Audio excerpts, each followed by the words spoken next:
नमस्कार, आप देख रहे हैं वी-स्टार न्यूज। मैं हूं दिवाकर विक्रम सिंह। एक ऐसे समय में जब भारत के पड़ोसी देश चीन की कारस्तानी की सजा भुगत रहे हैं, ऐसी ही स्थिति में और उन्हीं परिस्थितियों में भारत के प्रधानमंत्री नरेंद्र मोदी नेपाल की यात्रा पर गए और वहां पर बुद्ध के जन्म स्थान लुम्बिनी का उन्होंने दौरा किया। लुम्बिनी पहुंचने के बाद प्रधानमंत्री ने भारत और नेपाल की साझी सांस्कृतिक विरासत पर जो बातें कही हैं वो बड़ी बातें हैं और इससे भारत और नेपाल के संबंधों को एक नई दिशा मिल सकती है और शायद वो दिशा दोनों देशों के संबंधों की दशा को और बेहतर बनाएंगी, ताकि हमारे पड़ोसी लेकिन मतभेदों वाले उस देश चीन को एक बड़ी सबक मिल सके, जो नेपाल के जरिए, पाकिस्तान के जरिए, मालदीव के जरिए, श्रीलंका के जरिए भारत को घेरने की बड़ी रणनीति बनाने में जुटा हुआ है। प्रधानमंत्री लुम्बिनी पहुंचे बुद्ध पूर्णिमा के दिन, भगवान बुद्ध के जन्म जयंती के दिन, और वहां पहुंचकर जिस तरीके से बुद्ध की प्रतिमाओं का उन्होंने दिग्दर्शन किया और महात्मा बुद्ध के दर्शन से प्रभावित होने के बाद उन्होंने अपने उद्गार व्यक्त किए और इससे नेपाल के प्रधानमंत्री देउबा और नेपाल की जनता भी खुश हुई और अपने आप को भारत के साथ साझी विरासत के साथ जोड़ सकी और इससे दोनों देशों के बीच अब संबंध बेहतर होंगे, ये हम समझ सकते हैं, आशा कर सकते हैं। प्रधानमंत्री मोदी ने क्या कुछ कहा, उसकी मुख्य बातें हम आपको ग्राफिक्स के जरिए बताते हैं। और लुम्बिनी पहुंचने के बाद बौद्ध दर्शन के संदर्भ में जो भी बातें साधारण शब्दों में प्रधानमंत्री ने कही है उसके बड़े मायने हैं। हम आपको दिखाने की कोशिश कर रहे हैं, ये ग्राफिक्स के जरिए आप एक एक करके समझ सकते हैं। प्रधानमंत्री ने कहा कि नेपाल मंदिरों और मठों का देश है, राम मंदिर बनने से यहाँ के लोग भी खुश हुए हैं, अर्थात हिंदू और हिंदुत्व की एक धार प्रधानमंत्री ने वहाँ छोड़ने की कोशिश की। जिस जगह भगवान बुद्ध का जन्म हुआ वहाँ की ऊर्जा एक अहम और अलग एहसास देती है, ये प्रधानमंत्री ने कहा। मानवता के सामूहिक बोध का अवतरण है महात्मा बुद्ध का इस धरती पर आना। बुद्ध विचार भी हैं, बुद्ध संस्कार भी हैं, ये प्रधानमंत्री ने स्पष्ट तौर पर कहा। नेपाल में लुम्बिनी म्यूजियम का निर्माण दोनों देशों के बीच साझा सहयोग का एक बड़ा उदाहरण है, ये भी प्रधानमंत्री ने कहा। नेपाल के बिना हमारे राम भी अधूरे हैं, ये बहुत बड़ी बात प्रधानमंत्री ने कहा। माया देवी मंदिर के दर्शन मेरे लिए अविस्मरणीय है। माया देवी का मंदिर, लुम्बिनी पहुंचने के बाद माया देवी का ही दर्शन सबसे पहले प्रधानमंत्री ने किया। दुनिया की प्राचीन सभ्यता और संस्कृति को सहेज कर रखने वाला देश नेपाल है, ये एक महत्वपूर्ण बात। ये कुछ 8 ऐसी बातें जिसमें प्रधानमंत्री ने नेपाल और भारत के संबंधों और नेपाल एक देश के रूप में जहां हिंदू दर्शन और साझी विरासत के दर्शन एक साथ किए जा सकते हैं और जहां पर सदियों पुरानी, वर्षों पुरानी या आप कह सकते हैं हजारों साल पुरानी जो सनातन संस्कृति है उसके दिग्दर्शन होते हैं। और उस दिग्दर्शन के माध्यम से एक बार फिर प्रधानमंत्री ने स्पष्ट रूप से संकेत किया कि भारत और नेपाल एक साथ आगे बढ़ेंगे और दोनों एक बेहतर पड़ोसी रहते हुए पूरी दुनिया के सामने विकास की एक ऐसी मिसाल पेश करेंगे जिससे पूरी दुनिया प्रभावित होगी। और इस बात से नेपाल के लोग और नेपाल के प्रधानमंत्री भी प्रभावित हुए। तो इस तरीके से हम आपको बताते हैं कि प्रधानमंत्री नरेंद्र मोदी और नेपाल के प्रधानमंत्री के बीच विद्युत के क्षेत्र में, ऊर्जा के क्षेत्र में 6 बड़े समझौते हुए हैं। ये एक बड़ी उपलब्धि है क्योंकि नेपाल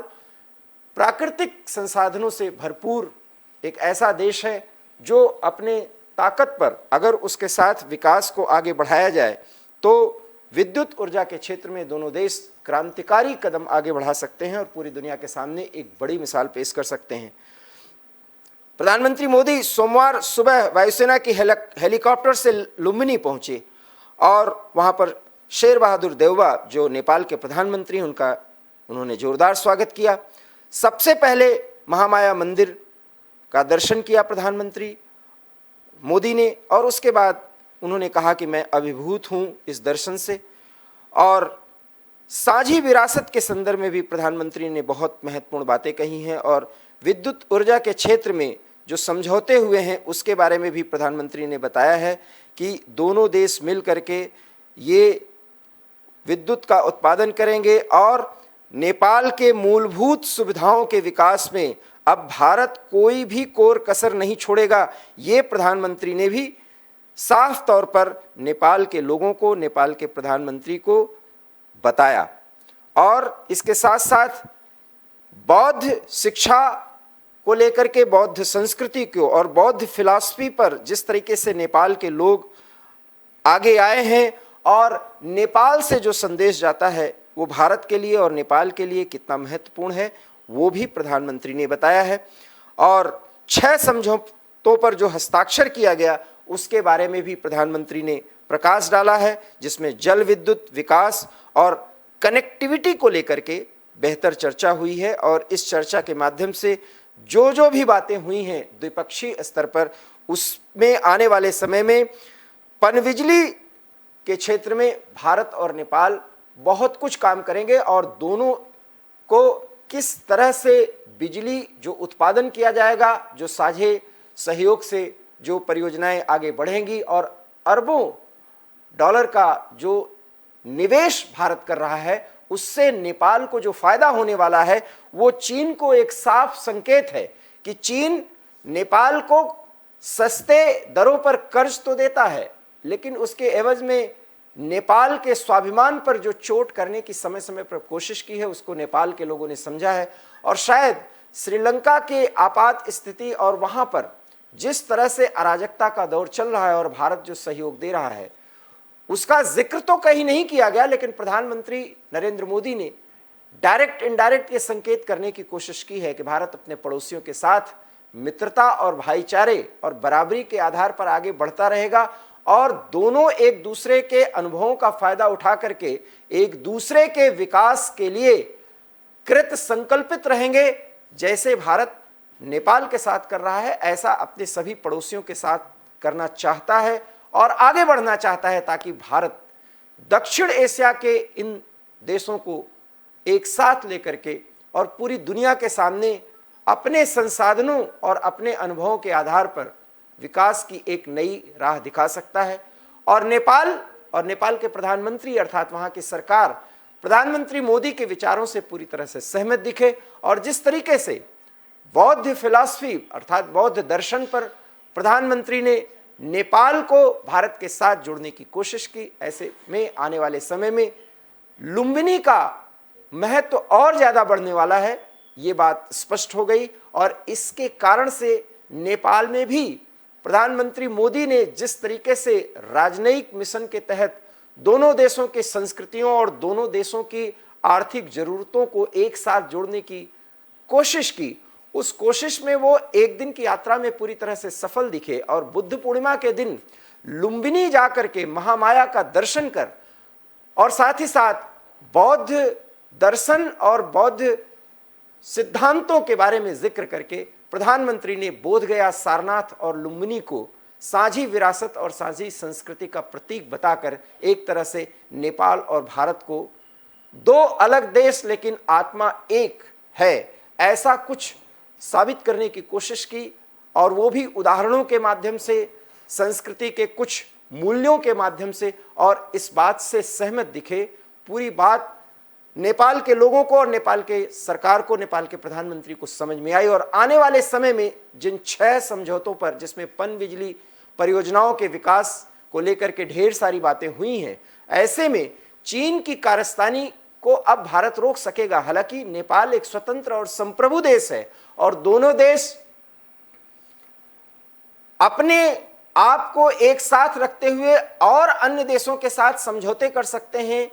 अपने आर्थिक विकास की राह को तलाश सकते हैं, लेकिन दोनों शायद अब इस बात पर सहमत हैं कि एक दूसरे की कीमत पर किसी तीसरे देश के साथ न सहयोग और न हस्तक्षेप, इस रास्ते पर दोनों देश नहीं चलेंगे, क्योंकि दोनों की जब साझी विरासत और साझी संस्कृति और यहां तक कि आर्थिक हित भी जब जुड़े हुए हैं और दोनों प्राकृतिक संसाधनों से भरपूर देश हैं, ऐसे में नेपाल भारत को दरकिनार इसलिए न कर सकता है और न करना चाहिए, और भारत को भी ऐसा ही सोचना चाहिए, क्योंकि दोनों का 7 दशकों से भी अधिक का ऐसा संबंध है जो राजनयिक स्तर पर,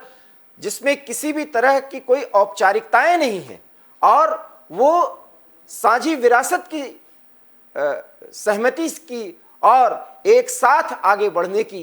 जो सभ्यता रही है और जो सहमति रही है, उसी के आधार पर भारत और नेपाल आगे बढ़ेंगे। हालांकि नेपाल में बीच में जो सरकारें बदली और वहां पर जिस तरीके से कम्युनिज्म का प्रभाव बढ़ा और चीन की कारस्तानियां बढ़ी, उसको देखते हुए भारत और नेपाल के संबंधों में कुछ खटास बीच में आई, लेकिन समय समय पर दोनों देश उसको संभालने और सुधारने की कवायद करते रहे। लेकिन आने वाले समय में नेपाल और भारत वर्तमान परिस्थितियों में अपने हितों को देखते हुए आगे बढ़ेंगे और दोनों साथ आगे बढ़ेंगे। महात्मा बुद्ध के जयंती के दिन, बुद्ध पूर्णिमा के दिन लुम्बिनी जाकर के महात्मा बुद्ध के दर्शन कर, योगमाया के दर्शन करने के बाद प्रधानमंत्री ने साफ तौर पर यह संकेत दिया कि अब भारत और नेपाल के बीच कोई खटास नहीं रहेगी और दोनों आने वाले समय में एक मजबूत दोस्त के तौर पर पूरी दुनिया के सामने अपने आप को पेश करेंगे। एवी स्टार न्यूज में इतना ही। देश और दुनिया की तमाम बड़ी खबरों के लिए आप देखते रहिए एवी स्टार न्यूज, क्योंकि यहाँ खबरों का सिलसिला कभी नहीं थमता। फिलहाल मुझे दीजिए इजाजत। नमस्कार।